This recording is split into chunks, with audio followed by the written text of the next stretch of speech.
আজকের গল্পকথার জিকেতে আমরা চলে এসেছি কৈলাস পর্বতে। কৈলাস পর্বত নিয়ে আমরা সবাই জানি যে রহস্যের মায়াজাল বুনে রয়েছে দীর্ঘদিন ধরে। ইতিহাসে একমাত্র মনে হয় পর্বত যাকে নিয়ে ধর্ম, কুসংস্কার, মানুষের পবিত্র আস্থা, বিশ্বাস, নানা রকম রোমাঞ্চ, রহস্য সমস্ত মিলেমিশে, মাইথোলজি মিলেমিশে একাকার হয়ে রয়েছে এই কৈলাস পর্বতকে ঘিরে। আজকে গল্পকথায় জিকেতে এই কৈলাস পর্বতে নানা রকম দিক নিয়ে আলোচনা করব। চলো সেশনটা শুরু করা যাক। কৈলাস পর্বত মূলত ভারতবর্ষের উত্তর দিকে আমরা জানি চীন বা তিব্বত রয়েছে, এই জায়গাটা। এই দিকটা চায়না, আর তলার দিকটা চীন অধিকৃত আমরা জানি তিব্বত রয়েছে। অর্থাৎ এই জোনটা পুরোটাই আমরা জানি হিমালয়ের বক্ষদেশ, হিমালয় অঞ্চল রয়েছে। কোনো এককালে টেথিস মহাসাগরের পলি জমা হয়ে উত্থিত হয়ে টেকটনিক প্লেট চলাচল করার জন্য হিমালয় উত্থিত হয়েছিল, এবং এই টেকটনিক প্লেট চলাচল করার জন্যই কিন্তু যে হিমালয় উৎপত্তি হলো, তার যে ভাঁজে ভাঁজে তৈরি হলো বিভিন্ন রকম পর্বত শ্রেণীগুলো, সেই রকম পর্বত শ্রেণী আমরা জানি যে উত্তর দিক থেকে তলার দিকে নামলে ট্রান্স হিমালয়া, তারপরে গ্রেট হিমালয়া, তারপরে লেজার হিমালয়া, তারপরে শিবালিক হিমালয়া। এই ট্রান্স হিমালয়া জেনারেলি দেখা যায় ভারতবর্ষের ওপরের দিক, অর্থাৎ লাদাখ জোন, জম্মু কাশ্মীর জোনে। তোমরা কি জানো এই লাদাখ জোনটারই এক্সটেন্ডেড যে ভার্সান, লাদাখ যে রেঞ্জটা, তারই এক্সটেন্ডেড ভার্সানটাই কিন্তু কৈলাস মাউন্টেন। অর্থাৎ যদি তোমাকে প্রশ্ন করা হয় কৈলাস মাউন্টটা কোন রেঞ্জের পার্ট হিমালয়ের, তাহলে তুমি বলতেই পারো এটা ট্রান্স হিমালয়ের পার্ট। কিন্তু মজার বিষয় হচ্ছে এই রকম কৈলাস মাউন্টেনের পাশে দুটো হ্রদ রয়েছে। দুটো হ্রদ কি স্যার? একটা হচ্ছে এই রকম জায়গাতে রাক্ষসতাল, আর এই রকম জায়গাতে স্যার রয়েছে মানস সরোবর। এই জায়গাটা হচ্ছে রাক্ষসতাল, আর একটা হচ্ছে মানস সরোবর। রাক্ষসতালটা প্রাকৃতিক দিক থেকে সম্পূর্ণরূপে নোনতা জলে পূর্ণ, এবং কোনো রকমভাবে প্রাণী জীবজগতের কিচ্ছু অংশ নেই এখানে। বলা হয় যে রাবণ নাকি এখানেই তার 10টি মাথা একটা একটা করে কেটে মহাদেবের জন্য বর প্রার্থনা করেছিলেন, এবং সেই জন্যই নাকি এটা রাক্ষসতাল নামকরণ করা হয়েছে। আর মানস সরোবর নাকি ব্রহ্মা তিনি নাকি তার মানস চক্ষে দেখতে পেয়েছিলেন, এবং সেই পবিত্র হ্রদের নাম মানস সরোবর সেখান থেকে আসছে, এবং সেখানে সুপেয় জল অর্থাৎ মিষ্টি জলের হ্রদ। এবং এই যে একই জায়গায় পাশাপাশি হওয়া সত্ত্বেও কী করে নোনতা এবং কী করে মিষ্টি, তা একটা রহস্যের বৈচিত্র্য তো রাখি। এবং এখানে মানস সরোবরে কিন্তু প্রাণের সঞ্চার রয়েছে, এবং এখান থেকেই বেশ কিছু নদ নদীর উৎপত্তি হয় কৈলাস মাউন্টেনকে ঘিরেই। এই যে রাক্ষসতালের ঠিক ওপর দিকে, এটা যদি ধরে নাও কৈলাস মাউন্টেন রেঞ্জ, তারই ওপর সারে তোমার রয়েছে বুখারচু গ্লেসিয়ার। এই বুখারচু গ্লেসিয়ার থেকে একটা নদী ঢুকছে, তার নাম আমরা বলি ইন্দাস রিভার বা সিন্ধু নদী বলি। আবার এই যে মানস সরোবর দেখতে পাচ্ছি, মানস সরোবর থেকে পূর্বের দিকে গেলে আমরা পেয়ে যাই কাকে? ব্রহ্মপুত্র নদকে, যেটা পূর্বের দিকে গিয়ে অরুণাচল প্রদেশ হয়ে ঘুরে চলে আসে। আবার এই রাক্ষসতাল থেকে উৎপত্তি হয়ে আরেকটা নদী এই হিমাচল প্রদেশ দিয়ে ঢুকছে এবং এখান দিয়ে ঘুরে চলে আছে, তার নাম কি? সুতলেজ রিভার, যেটা পরবর্তীকালে চেনাবে গিয়ে মিশছে, বা শতদ্রু নদী যাকে বলি। তার মানে জিওগ্রাফিক্যালি এবং জিওপলিটিক্যালি এই জায়গাটা কিন্তু গুরুত্বপূর্ণ কৈলাস পর্বত। কিন্তু ইতিহাসের পাতা যদি আমরা উল্টে দেখি, তো সেই কৈলাস পর্বতও কিন্তু পরতে পরতে নানা রহস্য, নানা রোমাঞ্চ রয়েছে। সেগুলো কি? সেগুলো হচ্ছে, যদি আমরা লোকালিটিটাকে বুঝে নেওয়ার চেষ্টা করি, এই কৈলাস মাউন্টেনটা যেটা চীনে বা তিব্বতে হিমালয়কে অপর নামে ডাকা হয় গাংডিস পর্বতশ্রেণী, তার একটা পার্ট, আগেই বললাম ট্রান্স হিমালয়ের পার্ট। এবং এই কৈলাস মাউন্টেনটা তিব্বতে অন্য আরেকটি নামে পরিচিত। কি নামে পরিচিত? গাং রিনপোচে নামে তিব্বতে পরিচিত, যার উচ্চতা হচ্ছে প্রায় 22,028 ফুট। ঠিক আছে? এটা তৈরি হচ্ছে গ্রানাইট এবং চুনাপাথর দিয়ে, এবং এরই পাশে আমি আগেই বলে দিয়েছি রাক্ষসতাল হ্রদ রয়েছে এবং মানস সরোবর রয়েছে। এবং এই দুটি হ্রদকে কেন্দ্র করে কিন্তু বুঝতেই পারছো হিন্দু ধর্ম, বৌদ্ধ ধর্ম, জৈন ধর্ম এবং তিব্বতী লোকাল যে বনসা বা বনসামার যে মাইথোলজি, সেগুলো কিন্তু ঘুরপাক হয়ে এখানকার একটা পবিত্র জনমানসে একটা আস্থা রয়েছে, বিশ্বাস রয়েছে। তো এমন কৈলাস মাউন্টেনে বিশ্বাস করে নেওয়া হয়, যারা হিন্দু ধর্মের লোকজন তারা বিশ্বাস করে যে দেবাদিদেব মহাদেব শিব ঠাকুর তার বসত বাড়ি। শিব ঠাকুর তার স্ত্রী গৌরী দেবী বা পার্বতী দেবীকে নিয়ে তিনি সেখানে সংসার রয়েছেন তার, এবং তিনি সেখানে সমস্ত বিশ্বের যে সৃষ্টি, ধ্বংস, প্রলয়, পাপ, পুণ্য, তার হিসাব নিকাশ তিনি সেখান থেকে করছেন। প্রলয় তিনি করছেন বা তিনি সৃষ্টিকে ব্যালেন্স করছেন, এবং সমস্ত রকম পাপ তিনি নিজের গলাদ্ধকরণ করে তিনি নীলকণ্ঠ হয়ে রয়েছেন। এটা হিন্দু মাইথোলজি অনুযায়ী। বৌদ্ধরা মনে করছে এই কৈলাস মাউন্টেনে, যারা বিশেষ করে তোমরা জানো যে বৌদ্ধ ধর্মে হীনযান আর মহাযান তো আছেই, আরেকটি সেগমেন্টেশনও হয় তিব্বতে, তার নাম কি? তার নাম হচ্ছে বজ্রাযান। এই বজ্রায়ান যে শাখাটা বৌদ্ধ ধর্মের, যারা বুদ্ধিস্ট, সেই বজ্রায়ান বুদ্ধিস্টরা মনে করে এই কৈলাস শৃঙ্গে ধ্যানমগ্ন হয়ে রয়েছে সেখানকার ধ্যানের দেবতা, মনোসংযোগ করার দেবতা, তার নাম হচ্ছে হেরুকা চক্রাসম্ভরা। তিনি নাকি ওই কৈলাসেই অবস্থান করেন। মানে তাদের কাছে শিব ঠাকুরের বদলে সেটা হচ্ছে ধ্যানের দেবতা চক্রাসম্ভরার, হেরুকা চক্রাসম্ভরার আদি নিবাস। অন্যদিকে একটু আগেই বললাম তিব্বতে আরেকটা বিশ্বাস রয়েছে, একটা কালচার রয়েছে বনসারমার। তারা মনে করছে যে আকাশের দেবতা সিপাই মেরের সেখানে আবাস রয়েছে, আকাশ দেবতা সেখানে বসবাস করেন। আবার জৈন ধর্মে কেন বিখ্যাত জায়গাটা? জৈন ধর্মে ওরা বিশ্বাস করেন যে যেহেতু এখানে পবিত্র তীর্থঙ্কর, আমরা প্রথম তীর্থঙ্করের নাম কি জানি? ঋষভদেব। তো ঋষভদেব কিন্তু এইখানেই নির্বাণ লাভ করেছিলেন, তাই জৈন ধর্মের কাছে কিন্তু এইটা পবিত্র স্থল হিসাবে বিবেচিত হয়ে থাকে। তো এটা হচ্ছে বিভিন্ন রকম ধর্মের দিক থেকে কেন পবিত্র, তার কি দিক, তারা কি বলতে চায়, সেই বিশ্বাসের কথাটা।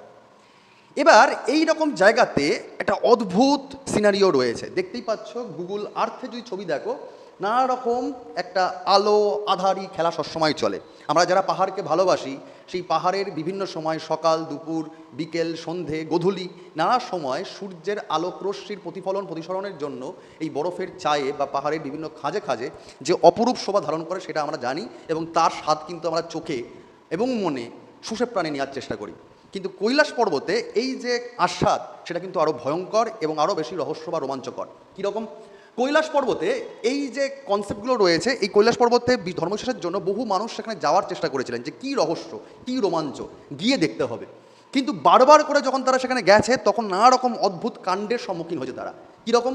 তাদের ওখানে যখন যারা গেছে কৈলাস ভ্রমণের জন্য, বিশেষত তোমরা জানো যে এই পার্টিকুলারলি মানস সরোবর কিন্তু ভারতবর্ষের একটা পিলগ্রিমেজ, অর্থাৎ এখান থেকে বহু পর্যটক কিন্তু এই মানস সরোবরকে, কৈলাস পর্বতকে ঘিরে একটা তারা পরিক্রমা বা অভিযান করে থাকে।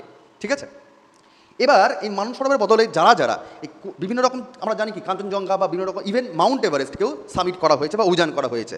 তো কৈলাস পর্বতকে যারা এরমভাবে জিততে চেয়েছে, তাদের কিন্তু গোলমাল হয়েছে। কি গোলমাল হয়েছে? তাদের দুমদারাক্কা বয়স গেছে বেড়ে, হাতের নখ গেছে বেড়ে, এরকম শোনা যাচ্ছে। যারা গেছেন তারা এরকম মন্তব্য করেছেন যে অস্বাভাবিকভাবে তাদের সেখানে কিন্তু বয়স এক নিমেষে তাদের কিন্তু বার্ধক্যের ছাপ চলে এসছে। এবং যারা গেছেন ওখানে তারা বলছেন, এবং গুগল ম্যাপের আর্থের ছবি ইমেজ অনুযায়ী দেখা যাচ্ছে, সেখানে কিন্তু এই পাথর এবং বরফ মিলিয়ে অদ্ভুতভাবে হিন্দুদের যে বিভিন্ন রকম প্রতীক, অর্থাৎ স্বস্তিকা চিহ্ন, ওং চিহ্ন, এই পবিত্র যে ইমেজগুলো রয়েছে হিন্দু ধর্মের, সেগুলো কিন্তু ওখানে প্রস্ফুটিত হয়ে রয়েছে প্রাকৃতিকভাবেই। এবং রিসেন্টলি আরেকটা ছবি পাওয়া গেছে গুগল আর্থের, দেখতে পাচ্ছ এই পার্টিকুলার ছবিটা, এবং সেইটাকে ভালো করে তোমরা যদি লক্ষ্য করে দেখো, তাহলে দেখবে এখানে পরিষ্কারভাবে শিব ঠাকুরের একটি হাস্যকর মুখের ইমেজ রয়েছে, যে শিব ঠাকুর ধ্যানে মগ্ন, তিনি শান্ত, শিষ্ট, স্নিগ্ধ হয়ে রয়েছেন। এটা কিন্তু ভালো করে লক্ষ্য করলে এই ছবি থেকে বোঝা যায়। এবং সেটাকে নিয়েও রহস্যের বিষয় যে কৈলাস মাউন্টেন কি সত্যিই তাহলে শিব ঠাকুরের জায়গা, শিব ঠাকুরের বাড়ি? এইরকম যখন রহস্যগুলো দানা পাকিয়ে উঠছে, সেই সময় বিভিন্ন দেশ থেকে বিভিন্ন অভিযানকারী দল, তারা কিন্তু টুকুস টুকুস করতে করতে, হাঁটতে হাঁটতে কৈলাস মাউন্টেনকে জয় করার জন্য এগিয়ে পড়ছে। প্রথমে রাশিয়ার একজন বিশেষজ্ঞ চক্ষু বিশারদ ডাক্তার আর্নেস্ট মুল্ডাশেভ, তিনি 1999 সালে একটা বিশাল বড় দলবলকে নিয়ে সেই কৈলাস পর্বত জয় করবে বলে সেখানে তিনি হাজির হয়েছিলেন। এবং সেই দলে ইতিহাসবিদ, প্রহত্ববিদ, ভূতত্ত্ববিদ, নানা রকম জ্ঞানী গুণী লোকজনকে নিয়ে গেছিলেন যে কী রহস্য, কী রোমাঞ্চ বার করতে হবে। দলটি কিন্তু দীর্ঘদিন ধরে সেই কৈলাস পর্বতে ছিল, বসেছিল। তারা মানুষ যারা ঘুরতে যেত, যারা তীর্থযাত্রী, সেটা হিন্দু হোক, বৌদ্ধ হোক, অন্য ধর্মের লোকজন হোক, তাদের সাথে কথাবার্তা বলতো কি এমন রয়েছে। তো সেখানে বেশ কিছু তারা অস্বাভাবিক ঘটনার কিন্তু সাক্ষী হয়ে সেই দলটি বিভিন্ন রকম রিপোর্ট দেয়। মোল্লা সাহেব জানিয়েছিলেন যে রাতের অন্ধকারে কৈলাস পর্বতে নানা রকম আওয়াজ আসে। এবার এখান থেকে তোমরা বলতেই পারো যে স্যার ভূগোলে তো আমরা পড়াশোনা করি, যে স্যার এই রকম যদি একটি মাউন্টেন রেঞ্জ থাকে, এরকম যদি একটা মাউন্টেন রেঞ্জ থাকে, স্যার এটা তো কৈলাস মাউন্টেন বুঝতেই পারছিলাম। কিন্তু স্যার আমরা কি জানি যে মাউন্টেন ব্রিজ এবং ভ্যালি ব্রিজ মানে দুই ধরনের পার্বত্য হাওয়া এবং উপত্যকার হাওয়া চলাচল করে, এবং সেই নিয়ে গাঁগু গাঁগু বেশ সরগোর আওয়াজ হয়, গমগমে আওয়াজ হয়। তাহলে স্যার এখানে রহস্যের কী আছে? এইখানে মুল্ডা শেপরা বিতর্ক করে অন্যরকম কথা বলছে। তারা বলছে যে একটা সময় তারা ভেবে নিচ্ছে যে হয়তো দুমদারাক্কা হাওয়ার চোটে কৈলাস পর্বতের এইসব জায়গা থেকে কী আসছে, বড় বড় হয়তো পাথরের টুকরো গড়িয়ে গড়িয়ে পড়ছে, তার জন্য বড় সড়ো আওয়াজ হচ্ছে হাওয়ার চলাচলের জন্য, বায়ুর ক্ষয়কার্যের জন্য। কিন্তু তারা বলছে যে না, এই আওয়াজটা পাহাড়ের গা বেয়ে আসা আওয়াজ নয়। মনে করা হচ্ছে যে আওয়াজটা কৈলাস পর্বতের ইন্টারনাল আওয়াজ, একটা ইন্টারনাল আওয়াজ। এবং তারা নানা রকম পরীক্ষা নিরীক্ষা করতে করতে বলছে, বিশেষ করে ডক্টর মুল্ডা সাহেব বলছেন যে হয়তো এই কৈলাস পর্বত হচ্ছে মনুষ্যকৃত আদিমতম পিরামিড। এ পর্বতই নয়, হিমালয়ের সৃষ্ট পর্বতই নয়, হিমালয়ের পাটি নয়, একে কিছু গোপন করা আছে এখানে। এখানে কিছু প্রাচীন নগর, একটা নগর রাষ্ট্র, যাকে মুল্লা সাহেব নামকরণ করছেন জ্ঞানগঞ্জ বা সাম্ভালা বলে, সেই জিনিসটাকে সেখানে তারা স্টোরেজ করে রেখে দিয়েছে। যদিও পরবর্তীকালে বিভিন্ন ভৌতাত্ত্বিকবিদ বা বিভিন্ন আরও জ্ঞানীগুণী লোকজন তারা পরীক্ষা নিরীক্ষা করে বলেছেন যে এই সব আজগুবি গল্পের কোনো মানেই নেই, মুল্লা সাহেব ভুলভাল কথা বলছে। তো এই মুল্লা সাহেবের দাবিকে পুরোপুরি নস্যাৎ করে দেয়। পরবর্তীকালে ভারতবর্ষ থেকে আমরা জানি, যদি আরেকটু পিছন দিকে চলে যাই তাহলে দেখতে পাবো আলমোরার ব্রিটিশ গভর্নর, ডেপুটি গভর্নর মানে কমিশনার, এবং তিনি প্রচুর পরিমাণে পর্বত কিন্তু আরোহণ করেছিলেন। তার নাম কি? হাগ রাটলেজ। 1921 সালে তিনি প্রথম আলস পর্বত, সেখানে কিন্তু তিনি পর্বতারোহণ প্র্যাকটিস করে আসছেন, তিনি ট্রেন্ড হয়ে আসছেন। এবং তিনি তিনবার নরদেবী শৃঙ্গ কিন্তু আরোহণ করেছিলেন বিংশ শতাব্দীর দিকে। এবং মাউন্ট এভারেস্টে তিনি যখন অভিযান চলছিল ভারতবর্ষের দিক থেকে, তখন কিন্তু তিনি নেতৃত্ব দান করছেন 1933 এবং 36-এ। পরবর্তীকালে এই রাটলেজ তিনি সরকারি, ব্রিটিশদের সরকারি, ব্রিটিশ ইন্ডিয়া গভর্নমেন্টের সরকারি কাজে 1926-এর জুলাই মাসে তিনি তিব্বতে গেছিলেন। এবং তিব্বত অঞ্চলের একটি মানে প্রভিন্স, তার নাম হচ্ছে গার্তক। সেই গার্তক অঞ্চলের যে প্রশাসক, গভর্নর, তাকে তিনি বলছেন যে চলে আসো, আমরা এখানে পর্বতারোহণ করব।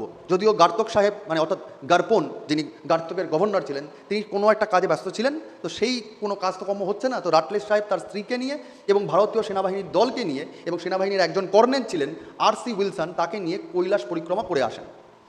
এবং এই রাটলেজ সাহেব এবং উইলসন সাহেব তারা কিন্তু ওই কৈলাস মাউন্টেনের শিখরে ওঠার কিন্তু সিদ্ধান্ত নিয়েছিল।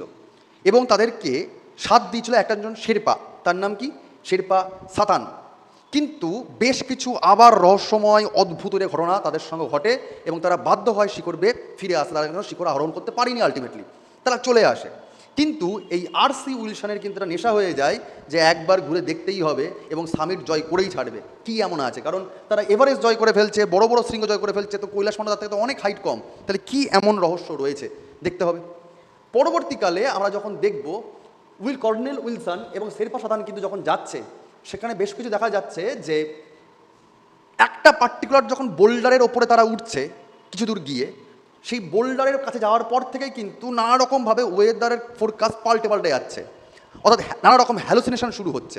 তারা ভাবছে এক রাস্তা দিয়ে যাবে, যাচ্ছে আরেক রাস্তার দিকে, কোনো রকমভাবেই শিখরে উঠতে তারা কিন্তু পাচ্ছে না। এবং এমন দাপুটে হাওয়া চলে আসছে অপ্রাকৃতিকভাবে, এবং প্রাকৃতিকভাবে বলা যায় সেটা কিন্তু ন্যাচারাল প্রাকৃতিক হাওয়া নয়, এটা হাইটে উঠলে যে হাওয়া থাকে সে হাওয়া নয়, বরং এক ধরনের দুর্যোগ শুরু হয়ে যাচ্ছে।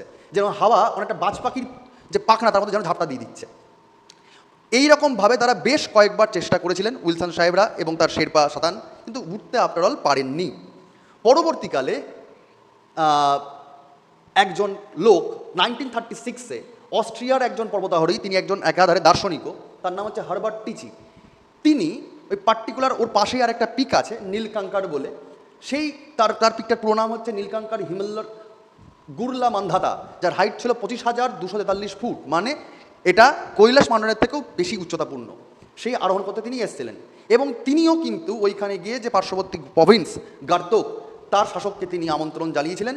কিন্তু সেই সময় সেই গার্তকের শাসকের নাম বলেইছিলাম গার্পন, তিনি তার বন্ধু টিচিকে বলেছিল যে ভাই, কৈলাস পর্বত যেতে গেলে পাপ মুক্ত হয়ে যেতে হবে। পৃথিবীতে এমন কোনো মানুষ নেই যে পাপ মুক্ত নয়, সবাই পাপী, কারণ সবাই ভোগী। তো আমি তো যাব না, ইভেন তোমাকেও যেতে দেবো না, ঠিক আছে? এবং তুমি যদি যাওয়ার চেষ্টা করো ফলাফল কিন্তু ভালো হবে না, বিভৎস আকার ধারণ করে, তাতে না যায় বরং ভালো। তো বাস্তবিকভাবেই তাদের ধর্ম, তাদের বিশ্বাস, তাদের প্রাকৃতিক যে রহস্য ঘটনাগুলোকে, সেগুলো যখন তারা চাক্ষুষ দেখেছিল সবটা মিলিয়ে, এই টিচি সাহেব কিন্তু তার যাননি, বরং কৈলাস অভিযানকে তিনি ক্যান্সেল করেছিলেন। কারণ টিচি সাহেব ভেবেছিলেন কি, যে যেহেতু এই মান্ধাতা যে পিকটা, তার যেহেতু হাইট বেশি, তো কৈলাস মাউন্টেনটা জয় করে আসলে হালকা একটা ওয়ার্মিং হয়ে যাবে, কিন্তু সেটা কিন্তু ক্যান্সেল করে দেন। কৈলাস মাউন্টেন তিনি আর করেননি। কিন্তু 90-এর দশক যখন চলছে, তার মাঝামাঝি সময় আরেকজন ইতালির পর্বতারোহী, আরেকজন দার্শনিক, এবং তিনি পর্বতারোহণ করেন, তার নাম হচ্ছে রেইনহোল্ড মেসনার। তিনি ঠিক করেন যে তিনি কিন্তু অলরেডি পৃথিবীর সবথেকে উচ্চতম যে 12খানা শৃঙ্গ সব জয় করে ফেলেছেন, শুধুমাত্র মাকালু আর লোৎসেটাই জয় করতে তিনি তখনও বাকি ছিল। তিনি এভারেস্টের সমস্ত হাইটওয়ালা পিকগুলো 12খানা উচ্চতম শৃঙ্গ তিনি কিন্তু 8000 পিক অলরেডি জয় করে ফেলেছেন।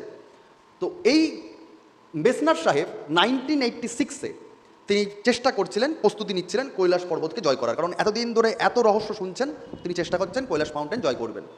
কিন্তু কৈলাস মাউন্টেন জয় করার জন্য তাকে উস্কেছিল কে? চীন তাকে আমন্ত্রণ জানিয়ে দিয়েছিল, কারণ চীনের সঙ্গে তখন কিন্তু তিব্বতের সম্পর্ক খুব ভালো নয়। তিব্বতকে কিন্তু তখন অলরেডি ক্যাপচার করার চেষ্টা করছে চীন। তো স্বাভাবিকভাবেই কী করছে, তিব্বতীদের, হিন্দুদের যদি ধর্ম বিশ্বাসকে যদি আঘাত আনা যায়, তাহলে স্বাভাবিকভাবে ওদের কনফিডেন্স ভেঙে চুরে এবং সে জায়গাটা আরও বেশি করে ক্যাপচার করা যাবে। তো কী করেছিল চীন, এই মেসনার সাহেবকে আমন্ত্রণ জানিয়েছিল যাতে তিব্বতী মানুষদের যাতে ধর্মীয় ভাবনায় আঘাত আনা যায়। এবং এই মেসনার সাহেব যখন আসছেন বা প্ল্যান করছেন, তার আগে অলরেডি কিন্তু তিনি দুবার কৈলাস পরিক্রমা করে ফেলেছেন, ঘুরে ফেলেছেন আশপাশ দিয়ে, কিন্তু কৈলাসের পিকে কিন্তু উঠতে পারছেন না।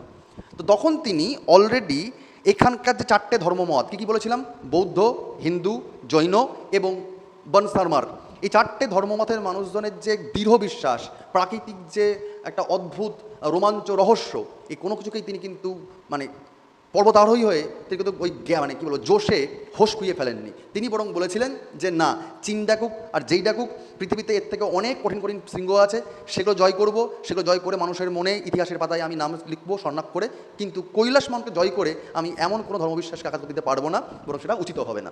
তো তিনি ক্যান্সেল করে দিয়েছিলেন। ইনি হচ্ছেন রেইনহোল্ড মেসনার। চীন এরপরও কিন্তু এই যে মেসনার সাহেবের যে তিনি প্রত্যাখ্যান করলেন চীনের আমন্ত্রণকে, চীন কিন্তু থেমে থাকেনি। চীন তো সবসময় খুঁচিয়ে যাওয়া অভ্যেস। চীন কী করলো, জাপান আর চীনের 17 জন বিজ্ঞানীকে পাঠিয়ে দিল 1991-এ। এবং এই বৈজ্ঞানিক অভিযানের আড়ালে কৈলাস আরোহণ করতে চীন যেটা পাঠাচ্ছে, তার একটাই কারণ ছিল, পুরোপুরি চীনের যে তিব্বতী লোকজনের যে ধর্মবিশ্বাস, তিব্বত অঞ্চল যে ধর্মবিশ্বাস, সেকে ভেঙে গুড়িয়ে দিতে পারলে এখানকার রহস্য, সমস্ত শক্তি যে চীন যে প্রবল শক্তি সেটা প্রমাণিত হয়ে যাবে। কিন্তু মজার বিষয় কি জানো, পুরো যে দলটা গেছিলো জাপান আর চীনের 17 জন টিম, তারা অদ্ভুতভাবে নিশ্চিহ্ন হয়ে গেছিলো। একটা ভয়ঙ্কর তুষারপাত হয়, হাইট অনুযায়ী সেখানে ভয়ঙ্কর তুষারপাত হওয়ার কথা নয়, কিন্তু অদ্ভুতভাবে তুষারপাত হয়ে অতর্কিত আঘাতে তারা কিন্তু নিশ্চিহ্ন হয়ে যায়, খুঁজেই পাওয়া যায়নি। ঠিক আছে, এরপরও কিন্তু চীন শিক্ষা নেয়নি, চীন তো ছাড়বে না হাল, চীন এরপর শিক্ষা দেয়নি। 2001 সালে কৈলাস শৃঙ্গ আরোহণ করার অনুমতি দিয়েছিল স্পেনের একটা দলকে চীন। এবং যখন এই কারণটা ঘটছে, তখন এই মেসনার সাহেব, যাকে তোমরা আগের পৃষ্ঠায় দেখলে, এই মেসনার সাহেব কিন্তু তীব্র ভাষায় তিনি কিন্তু প্রতিবাদ করেছিলেন এই স্পেনের দলকে। তারা বলছে যে ভাই, তোমার যদি নাম কামার ইচ্ছাই হয়, তাহলে পৃথিবীতে তো আরও অনেক বড় বড় পিক আছে, আমি নিজেই যাইনি, তুমি কেন যাচ্ছ? তুমি কোনো বড় হরিদাস হয়ে যাবে না যে এই কৈলাস মাউন্টেনে জয় করে নিতে পারলে শিখরে উঠে তুমি বড় হরিদাস হয়ে যাবে না। যাচ্ছে তাই ভাবে, ভালো কথাই তিনি বুঝিয়ে দিয়েছিলেন, প্রতিবাদ জানিয়েছিলেন। এবং এই মেসনার সাহেবের যে তীব্র বিশ্বাস, মানুষের প্রতি যে আস্থা, জোশ রেখেও যে হোশ না খোয়ানো, এই যে কনফিডেন্সটা, সেটা কিন্তু সারা বিশ্বে তখন যারা পর্বতারোহী তাদের প্রচুর পরিমাণে সাপোর্ট পাওয়া যায়, এবং সেটা দাবানলের মতো কিন্তু সারা পৃথিবী জুড়ে ছড়িয়ে গেছিলো। শেষমেশ এত প্রতিবাদ যে উঠেছিল যে স্পেনের দল কিন্তু এই কৈলাস পর্বত শৃঙ্গ জয় করার যে অভিযান যেটা তারা করেছিল চীনের থেকে উস্কানি দিয়ে, তারা কিন্তু সেটা ক্যান্সেল করে দেয়। এবং এরপরই যখন প্রবল জনরোষ ওঠে যে তিব্বতীদের এবং হিন্দুদের সমস্ত রকম যে ধর্মবিশ্বাসে আঘাত দেওয়াটাই চীনের কাজ, চীন সরকার বাধ্য হয়ে যায় এই প্রবল জনরোষ এবং আন্তর্জাতিক চাপকে আঠানোর জন্য যে না, চীন সরকার পরিষ্কার হয়ে বলে দেয় এরপরই যে একমাত্র পৃথিবীর পর্বত যা কোনো রকমভাবেই আর কিন্তু সামিট করা যাবে না এবং আরোহণ করা যাবে না। এখনও কিন্তু কোনো ব্যক্তি সেই কৈলাস পর্বতে হেঁটে হেঁটে গিয়ে শৃঙ্গে উঠছে, মানে অভিযান করছে, এমন কিন্তু একজনও নেই। ঠিক আছে, তো যারা গাইড ছিল তারা সবাই বলছে যে এই কৈলাস পর্বত, যার হাইট অনেক কম হিমালয় অন্যান্য পর্বতগুলোর তুলনায়, কিন্তু এই পর্বত যাকে আমরা বিশ্বাস করি বিভিন্ন ধর্মের লোকজন, যারা হয়তো অবিশ্বাসও করি যারা অন্য ধর্মের লোকজন, কিন্তু সব মিলিয়ে যখন এখানে যায় তখন এক অদ্ভুত বোধোদয় হয়, তার প্রকৃতি, তার শান্ত রূপ, তার চেতনা, সবটা দিয়ে বোধোদয় হয়। এবং যারা যারা দুষ্ট প্রবৃত্তির চিন্তাভাবনা করে যে না হরিদাস আমি দেখেই কি হয়, তারা কিন্তু আফটারঅল এই কৈলাস পর্বতকে জয় করতে পারেনি, বরং নানা রকম অদ্ভুত কুহিলিকাময় ভুলভাল দুর্যোগ বা প্রাকৃতিকের যে নানা রকম বৈচিত্র্য, তারা সেটা পরীক্ষা করেছেন, চাক্ষুষ করেছেন এবং শেষমেশ কিন্তু কৈলাস পর্বতে কেউই উঠতে পারেননি। বরং আশপাশ দিয়ে যে মানস সরোবর, রাক্ষসতাল আর পাশ দিয়ে তারা এই পরিক্রমা করে ঘুরে চলে এসেছেন। জানিয়ে রাখি, আমরা রাক্ষসতাল মানস সরোবর নিয়ে পরের সেশনে আসবো এবং যখন যাবো তখন দেখতে হবে যে এই কৈলাস পর্বতের পিছন সাইডটাই মানে তিব্বতের দিকটাই গৌরীকুণ্ড রয়েছে, যেখানে আর কি নাকি মাইথোলজি বলা হয় যে শিব এবং পার্বতী তারা নাকি ওই তাদের আর কি ওই পুল তারা স্নান টান করে সংসারাবাদী করতেন আর কি, হোয়াট এভার। তো এই যে পবিত্র যে পর্যটন যে পরিক্রমা সেটা করা যায়, কিন্তু কৈলাস পর্বতে কোনো রকমভাবেই কিন্তু তার আকর্ষণও যেমন ছুঁড়ে ফেলে দেওয়া যায় না, আর তেমনভাবেই কিন্তু কৈলাস পর্বতে কোনো রকমভাবে আরোহণও করা যায় না। তো এখনও কিন্তু মানবজাতির জন্য কৈলাস পর্বত একটি রহস্য হয়েই রয়েছে। তোমরা জানিয়ে দিও তোমাদের এই সেশনটা গল্পকথার জিকে কেমন লাগছে, আর আমরা এরকমভাবেই নানা রকম জিকের টপিক নিয়ে তোমাদের সামনে আসবো। গল্পের আড়ালে অনেক জিকে নিয়ে তোমাদের সাথে কথা হবে। সকলে ভালো থেকো, সুস্থ থেকো। পরের দিন পরের টপিক নিয়ে দেখা হবে। Thank you.